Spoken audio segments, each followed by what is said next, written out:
बहुत most important जो है पार्ट ये भी है। इसी को हम कहते हैं ऊंचाई दूरी। लिखो नहीं अभी, ऊंचाई और दूरी का जो है ये इसे कहते हैं ऊंचाई और दूरी। ये है क्या, इसमें तुमको दो मान जो है कोण याद करने हैं। एक होता है अवनमन कोण और एक होता है उन्नयन। उन्नयन उन्नयन कोण। दूसरा होता है अवनमन कोण। एक है तुम्हारा उन्नयन कोण, दूसरा है अवनमन। Yes sir. क्लियर। अब उन्नयन और अवनमन होता क्या है पहले समझ लो। अगर हम किसी जो है ऊंची वस्तु को, जैसे मान लो ये तुम्हारे एक हम मीनार बना रहे हैं या एक घर का जो है ये पोर्शन है सीधा या मीनार या खंभा है। क्लियर। अगर हम इसको नीचे से जो है ऊपर की ओर देखते हैं, कहाँ से, नीचे की जो है कहाँ खड़े हो, जमीन पर, यहाँ पर। यहाँ से जब तुम इसको ऊपर की ओर देखोगे, इसके द्वारा बना हुआ कोण क्या कहलाता है, उन्नयन कोण कहलाता है। क्लियर होगा कि नहीं। जब किसी ऊंची बिल्डिंग या किसी ऊंची वस्तु को जो है उसके शिखर को, शिखर माने का होता है चोटी, शिखर क्या होता है, चोटी। चोटी का मतलब है जो सबसे ऊपर हो, यानी नीचे से जो है अगर हम किसी शिखर को देखते हैं उसको हम क्या कहेंगे, उन्नयन कोण। क्या कहेंगे, उन्नयन कोण। क्लियर हो गया। उन्नयन कोण का मतलब है जब किसी ऊंचाई वाली वस्तु के शिखर या चोटी को जो है किसी जमीन से देखा जाता है तो उसके बीच जो बना हुआ कोण होता है उसे हम क्या कहते हैं, उन्नयन। क्लियर होगा कि नहीं, समझ में आ गया। अब दूसरा कोण क्या है, दूसरा कोण है अगर तुम जो है मान लो किसी छत पर या किसी पुल पर, मान लो तुम जो है किसी जो है अपने छत पर हो, यहाँ पर तुम खड़े हो, एक किसी जो है तुम नीचे की ओर देखते हो। जब तुम नीचे की ओर देखते हो तो कहाँ देखते हो, सबसे पहले तुम्हारी आंखें कहाँ देखती हैं, सामने। सामने देखती होंगी, क्योंकि नीचे एकदम से तो देखते नहीं होंगे। इसमें क्या होता है, अवनमन कोण सबसे पहले सीधे बनता है जो कोण। उसके बाद तुम कहाँ देखते हो, नीचे किसी जो है वस्तु को देखते हो। जो ये किसी वस्तु को यहाँ तक देखते हो उसके द्वारा जो ये बनेगा कोण वो क्या कहलाता है, अवनमन। ये कोण जो है इस कोण के बराबर होता है। समझे कि नहीं। ये कोण जो है किसके, इस कोण के जो है बराबर होता है, इसलिए इसे हम क्या कहेंगे, अवनमन कोण। क्लियर होगा। अब इसके लिए तुमको जो है हमने बताया भी है, किसी भी जो है कोण के लिए जो लंबी होती है उसी को हम क्या कहते हैं, लंब कहते हैं। जो तिरछा होता है उसको हम क्या कहते हैं, गणित का बताया होगा, इसको हम क्या कहते हैं, आधार। इतना हमने बताया था। अब इसके अलावा अगर हम त्रिकोणमिति में जाएं तो इसके 3 सूत्र हमने बताए थे। पहला कौन है, साइन थीटा बराबर लंब बटे कर्ण बताया था। दूसरा हमने बताया था कॉस थीटा बराबर कर्ण बटे आधार होते हैं। हाँ जी, कर्ण बटे आधार बटे कर्ण होते हैं। आधार बटे कर्ण, गलत है, ये गलत है वाला। और tan थीटा बराबर गलत नहीं, यही सही है। तुमको हमने साफ फॉर्म बताया था, लाल बटे कण। कैसे तुमने गलत लिख लिया? आधार बटे ये साइन का हो गया लंब बटे कण, आधार बटे कण, लंब बटे आधार। कैसे तुम गलत लिखते हो? tan थीटा बराबर लंब बटे आधार।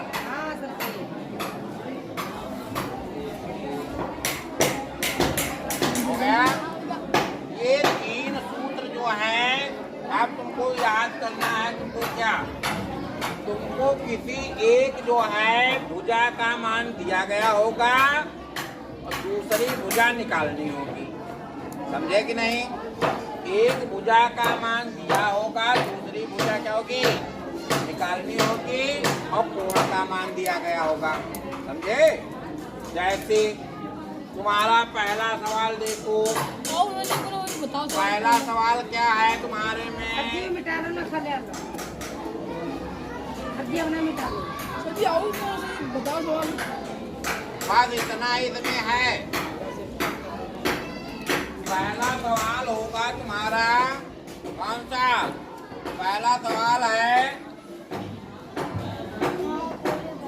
भूमि के एक बिंदु से जो मीनार के पाद बिंदु से 30 मीटर की दूरी पर है, मीनार के शिखर का उन्नयन कोण 30 अंश है और मीनार की ऊंचाई ज्ञात कीजिए। यह है क्वेश्चन। सबसे पहले तुमको क्या उसने कहा? मीनार। तो हम मान ले रहे हैं कोई मीनार लंबी चौड़ी होगी। इसके भूमि से हम देख रहे हैं यहाँ से कौन सा कोण बन रहा है? उन्नयन कोण। उन्नयन कहाँ से बनता है? नीचे से बन गया। ऊपर से तुमको देखना नहीं है। इसके दो कोण बन गया। कितना उन्नयन कोण बना है? कितने अंश का? 30 अंश का। तो ये तुम्हारा कितना हो गया? 30 अंश का उन्नयन कोण हो गया। अब क्या कह रहा है? कुछ और कह रहा होगा। कहाँ से? जो मीनार के पाद बिंदु से 30 मीटर की दूरी, यानी यहाँ मीनार आई पाद ही तो भाई का यहाँ से यहाँ से की दूरी कितनी है? 20 मीटर। 20 मीटर। निकालना का है? निकालना है तुमको मीनार की ऊंचाई। इसको तुम क्या मान लोगे? तो यहाँ पर तुमको लिखना होगा सवाल नंबर 1, मीनार की माना मीनार की ऊंचाई ये तो बराबर कितना हो गया? मीनार द्वारा बनाया गया कोण कितना है? मीनार से बना उन्नयन कोण कितना है? 30 अंश का है। मीनार से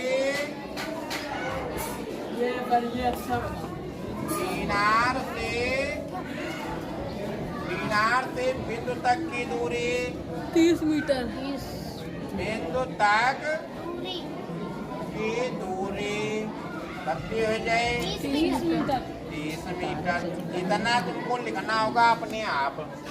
तो ये अपने आप का तुमको तो उसी में दिया गया है ना। तुमको तो सिर्फ इतना मानना है तुमने अपने आप, बाकी ये तो दिया गया है ना। तो है। अब हमको सूत्र लगाना है। कौन सा लगेगा? जिसमें आधार और लंब दिया गया हो।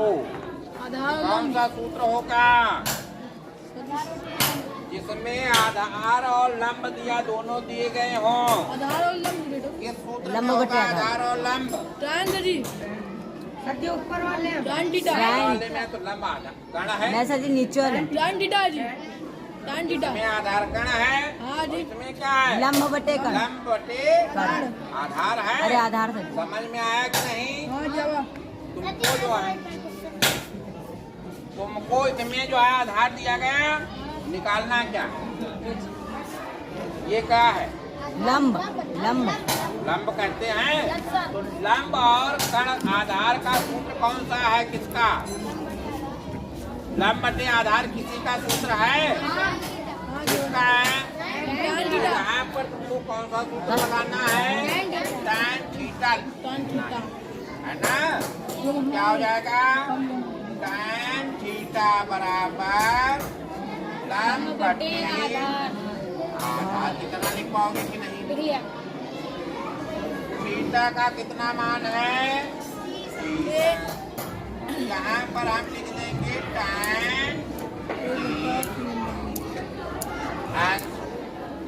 लंब कितना है? h आधार कितना है?